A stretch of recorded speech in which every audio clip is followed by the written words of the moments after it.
Bonjour, je suis Joëlle Mongis, psychologue clinicienne spécialisée dans l'accompagnement de personnes souffrant de troubles du comportement alimentaire et ou d'obésité. Je vous souhaite la bienvenue sur ma chaîne. Aujourd'hui, on va parler des troubles du comportement alimentaire et de la prise d'alcool. Est-ce qu'il existe un lien entre les deux? Eh bien oui, les études montrent une comorbidité importante entre troubles du comportement alimentaire et troubles liés à l'usage d'alcool. Les comportements de type boulimie et hyperphagie sont particulièrement associés à des consommations problématiques d'alcool. Les associations sont plus marquées avec la boulimie, l'hyperphagie et les formes mixtes. Elles sont moins fréquentes mais présentes aussi parfois dans l'anorexie. Pourquoi ces deux addictions peuvent-elles être liées? Plusieurs pistes scientifiques ont été explorées. Tout d'abord, les facteurs neurobiologiques communs. Les deux troubles impliquent le système dopaminergique, le circuit de la récompense, la régulation du stress et l'impulsivité. L'alcool et la nourriture riche en sucre et en graisse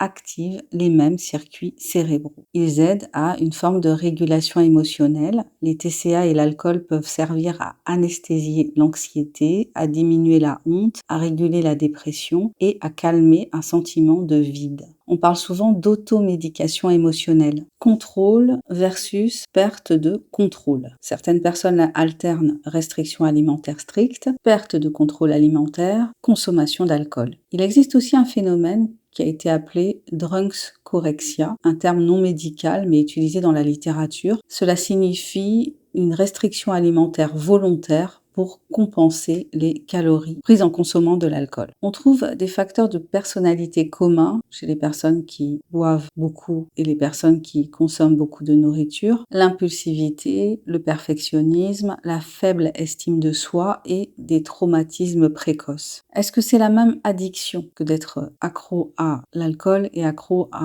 un certain type de nourriture? Non. Même si les circuits cérébraux se recoupent, les mécanismes psychologiques peuvent être différents. L'alcool est une substance psychoactive qui crée une dépendance physique. La nourriture est un besoin vital, on ne peut pas arrêter totalement de manger. Cela rend le traitement du TCA plus complexe. L'objectif est la régulation, pas l'abstinence. Comment en sortir et quelles sont les thérapies les plus efficaces? Les recommandations actuelles de la Haute Autorité de Santé privilégient des approches qui ont été validées scientifiquement. Tout d'abord, la thérapie cognitivo-comportementale, TCC, c'est l'approche qui est la plus documentée pour la boulimie, l'hyperphagie et l'alcool. Elle agit sur les pensées automatiques, les schémas de contrôle et les comportements impulsifs. Deuxième type de thérapie qui a fait ses preuves, c'est la thérapie dialectique comportementale qui est particulièrement utile s'il y a une forte impulsivité, des phénomènes d'automutilation, des troubles émotionnels marqués. Elle travaille sur la régulation émotionnelle et sur la tolérance à la détresse. Troisième approche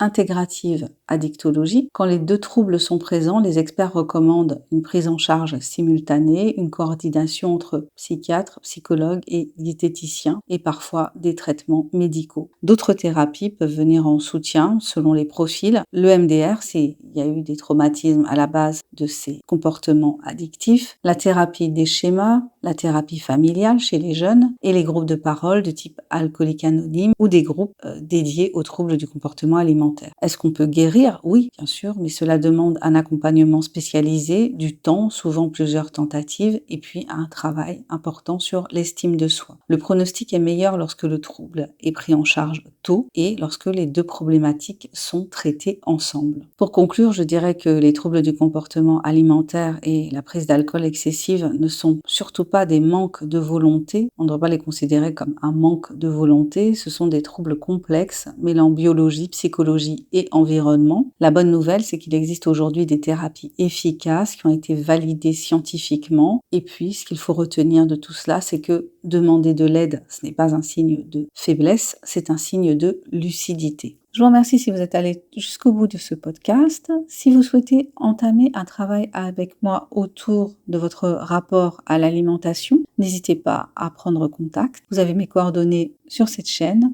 dans le descriptif de la vidéo. Je vous dis à bientôt pour le prochain partage.